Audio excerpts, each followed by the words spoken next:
Hello everyone and welcome back to ISIPA Beyond the Bell, the official podcast of the International School of Pristina, where we go beyond classroom walls to meet the people who make our community so special. I'm your host Tosca, and today we're diving into an episode that highlights creativity and entrepreneurship.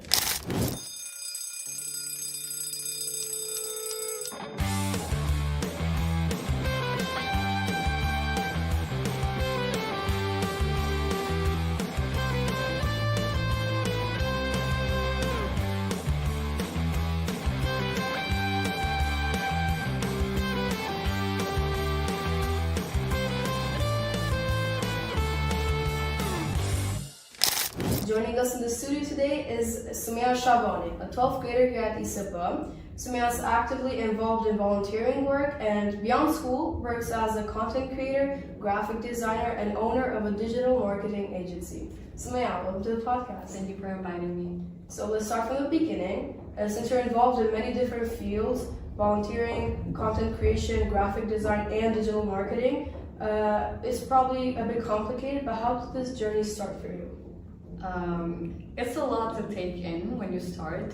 For me, I always had a dream of doing everything. I was always the child in my family who wanted to accomplish every profession, but that's not possible.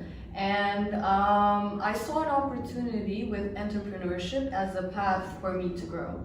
As from the beginning, since I was 14 years old, I started in the design world. I was always a fan of creativity and art.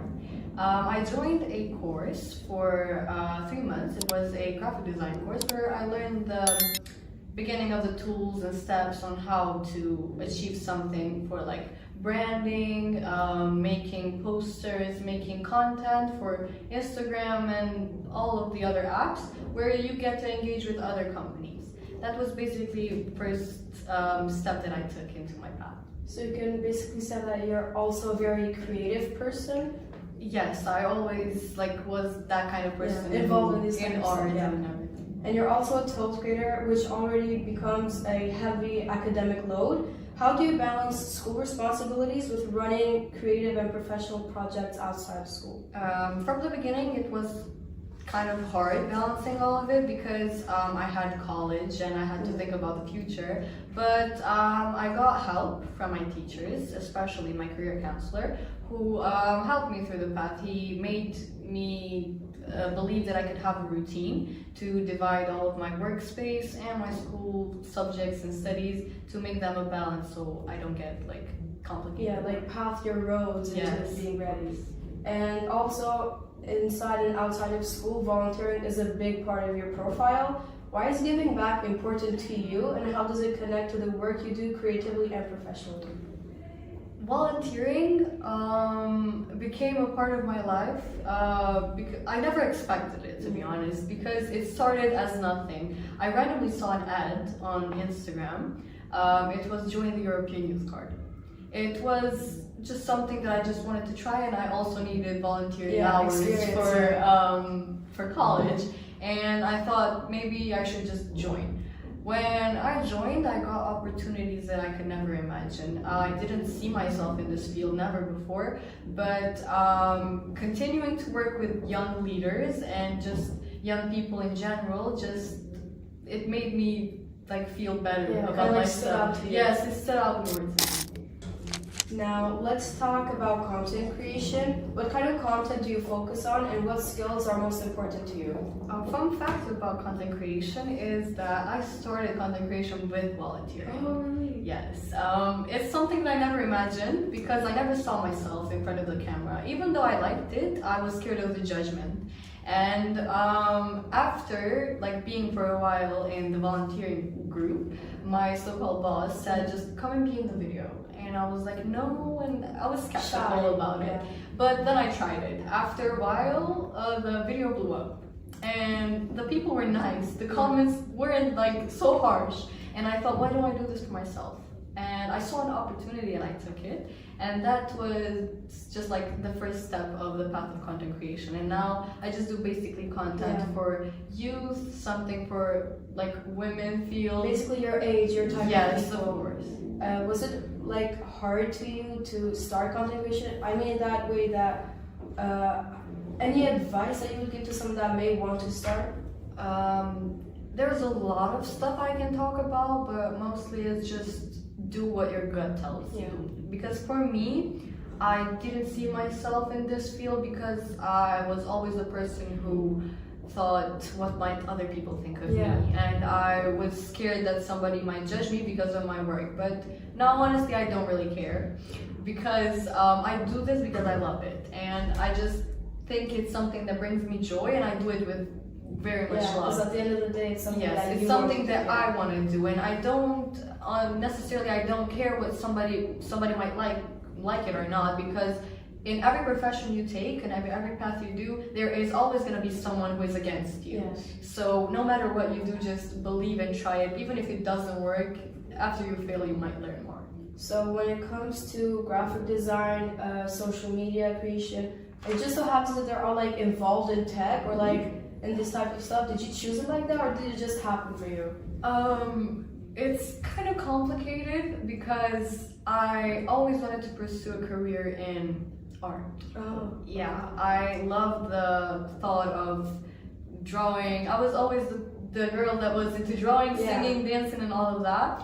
And in Kosovo especially, there's not very much of a future in art. You don't get something from it. And I thought, how could I combine it? That's when I found graphic design. It's basically art in a digital form. And from that, everything started to spread out, and I took other paths.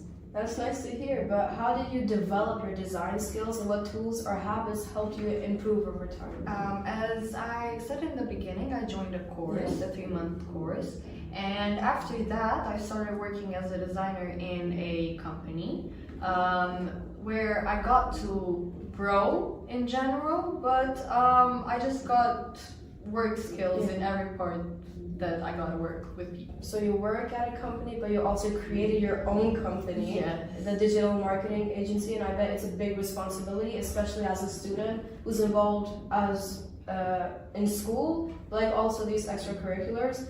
What services does your agency focus on?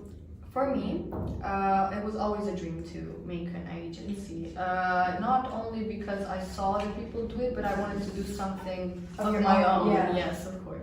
Because an entrepreneur is someone who has something of their own. My agency is not really that active because I have a lot of work in other fields, but as much as I get to divide my time for it, I personally work with social media accounts. I manage them, make posts about them, content in general, or just manage their accounts. I try my best, even though it's still early because it has just been launched. You have a lot to learn. Yes, I have still a lot of room to grow, but hopefully in the future I get to do more. Have you had maybe any challenges that you had to face? Yes.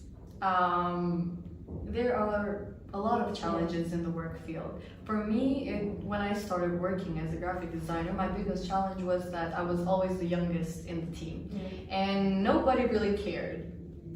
Honestly speaking, no one really cared of my opinion. Usually the older ones are there was always priority. It was like a corporate job. You got to work with people who are much older and more experienced, and no one really cared about my opinion. And even though if I was right, they were too skeptical of listening to me. But I got to the point that I had to prove myself, and with a project that I have done in the earlier days, they thought of it as really like, wow, they didn't think that a 14-year-old, a 15-year-old could think of that. It was shocking. And from that, I just found the courage to look forward, because it's no matter what age you are, it's just the work that brings you forward. As long as you're your true self, like anything is possible. Of course.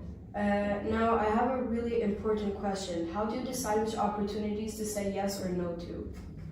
For me, I was always the person who never knew how to say no. Even at school, even in family, everywhere. Like a people pleaser? Yes. It's mainly because I think I'm the oldest daughter. But honestly speaking, it's just because I tend to do everything. I want everything to be perfect. I'm kind of a perfectionist. But working with many people has taught me that it's not always nice to say yes, because you have some boundaries as a working or as a entrepreneur in general. You need to have your boundaries. When you don't like something, or the company that you're working with doesn't require, it doesn't, not just doesn't appreciate, doesn't require the skills or something that you want to work with them, it's better to say no, because you're always going to grow more, you're going to get more opportunities. It's not just say yes and do the job if you're not pleased with it. Yes. And of course, you've been thinking about college, taking all these courses to stand out when it comes to applying. But what do you see yourself doing after graduating in Sumea? I've thought this for a very long time, and I think I mainly achieved my goals, but my main startups. Yes. I really want to pursue my career in digital marketing. That's the main major. Yes. That's my bachelor's degree that I'm going to join in the future, hopefully. I'm gonna continue working on digital marketing and in marketing in general, and hopefully I get to be a great CEO one day. I see you being like a great leader in that aspect. And what advice would you give to students who want to start either working, creating, or volunteering, but that don't know how to begin? Honestly, just try it. Yeah. Even if you fail, I've failed a lot. During my time of working, I failed a lot, and it's not a joke when people say you learn from your mistakes, because I got to learn from things that I didn't get the chance to do, but it doesn't mean that that's the end. When you fail, you start up again, and you even start up stronger.